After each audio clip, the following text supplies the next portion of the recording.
Hey, if you're finding something meaningful in these weekly episodes, check out Calm It Down Deeper, as you'll also get access to the morning affirmations.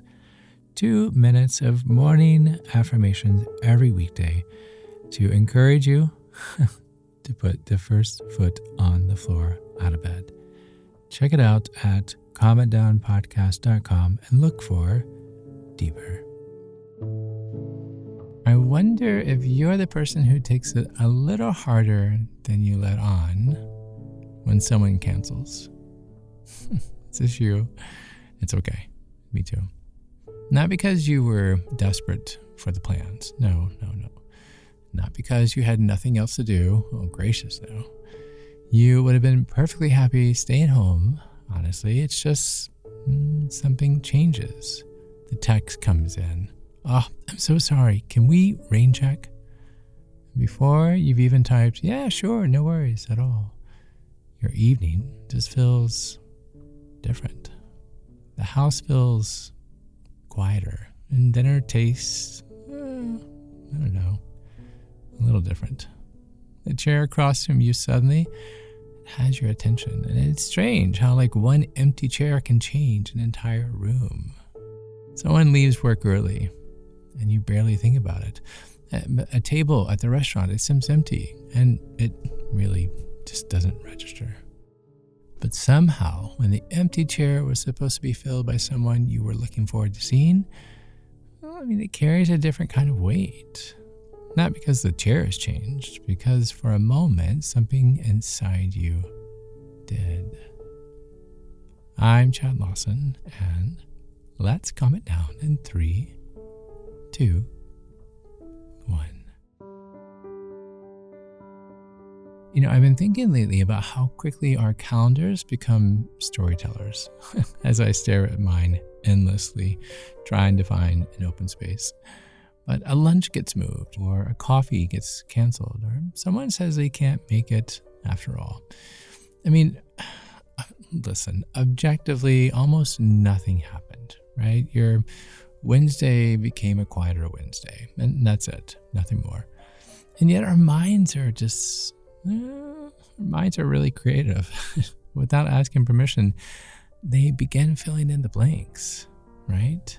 We begin to ask ourselves, maybe they're pulling away. Maybe I said something. Maybe they're losing interest. Maybe they only said yes because they felt obligated, right? It's amazing how an empty hour can suddenly become filled with questions, and almost none of them have anything to do with what actually happened. I wonder if that's because we were never reacting to the calendar. We were reacting to what we quietly attached to it. Hear me out. Being chosen, being wanted, being remembered, being worth making time for. Those are very different things. But our hearts have a really funny habit of folding them together, right? So when the dinner disappears, it doesn't just feel like dinner disappeared. It feels, for a moment, like we did.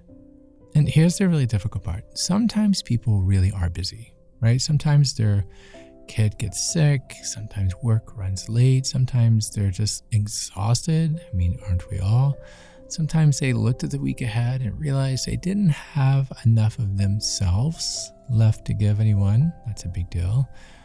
If you've ever canceled plans because life became too much, then you've already been the other person in this story, right? And you weren't making a statement about someone else's value. You were just trying to survive your Thursday. And yet when we're sitting in a chair that suddenly has no one across from it, it's almost impossible to grant someone else the same grace that we've needed ourselves.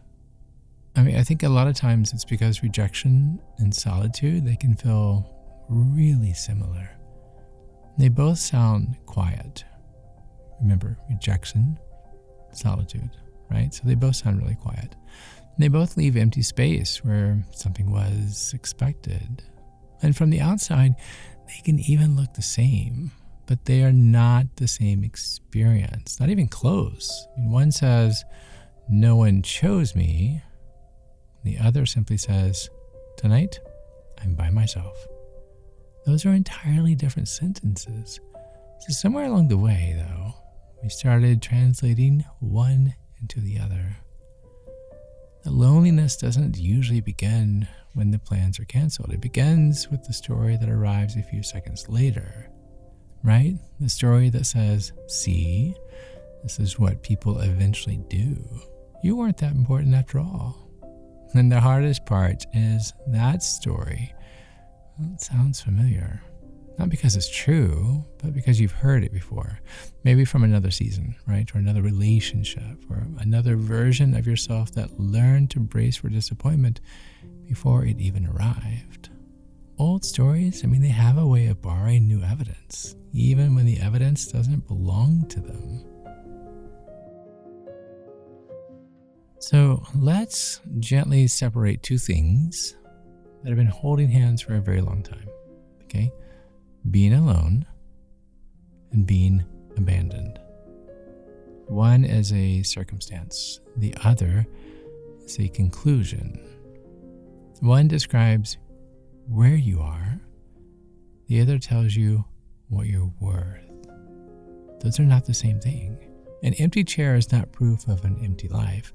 A canceled dinner is not a canceled friendship. So one empty chair cannot possibly hold that much meaning unless we ask it to.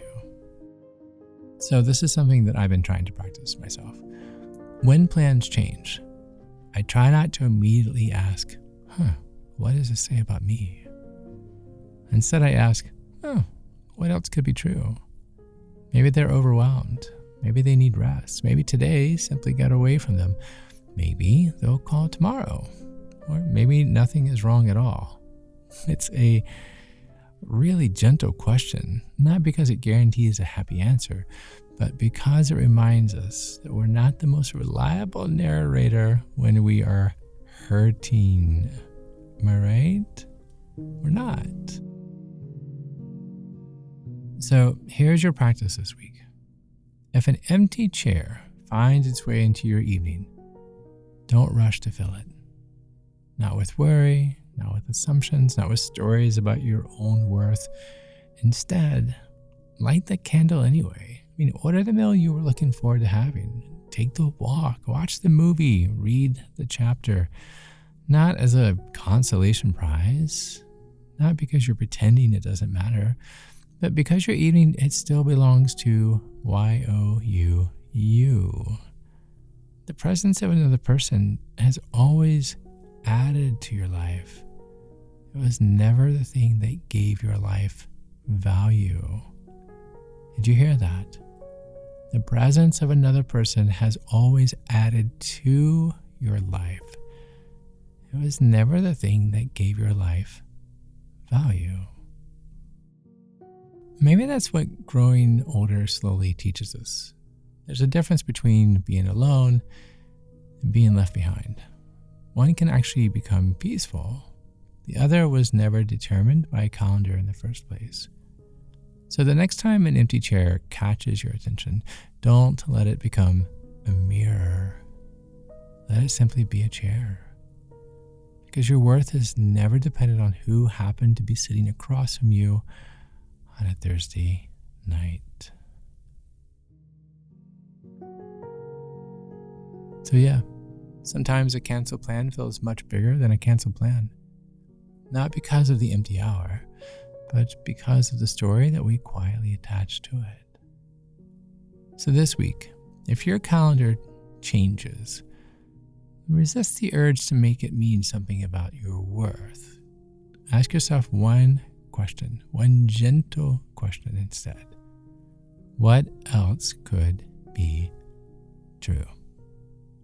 You may discover that being alone for an evening has very little to do with being unloved. Thank you. Thank you for listening. Thank you for living.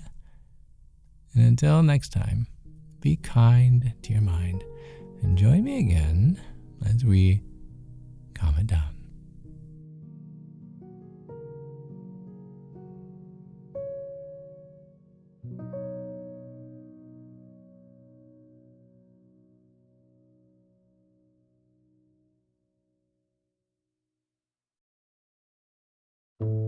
To find more episodes of Calm It Down, see where I may be appearing in your area, or just simply want to know where to send me some chocolate chip cookies, visit calmitdownpodcast.com. This podcast was written and produced by yours truly, Chad Lawson, composer, pianist, and nationally recognized sweet tooth. The views, expressions, and techniques in this episode are of my personal opinion and not intended, nor should they, serve as a substitute for medical advice or diagnosis rendered to you by your individual doctor or other healthcare provider. Only a licensed physician should evaluate your situation, provide a diagnosis, or render other medical advice to you. And you should only act upon the advice of this physician. Now, I'm an extreme empath by nature, but my profession is that of a composer and pianist, not a licensed therapist or physician. I hear from thousands of listeners how my music has helped them through various stages of emotional needs, and I simply want to offer this in future podcast episodes to aid those needs. So to find a list of licensed professionals in your area, please visit calmitdownpodcast.com. And if you've enjoyed today's episode, please leave a review, or better yet, share it with a friend. While it takes less than 60 seconds to do, its impact will last for years to come, as every little bit helps in growing the awareness and the importance of mental and emotional health. Thank you for listening. Thank you for living. And until next time, be kind to your mind and join me again as we calm it down.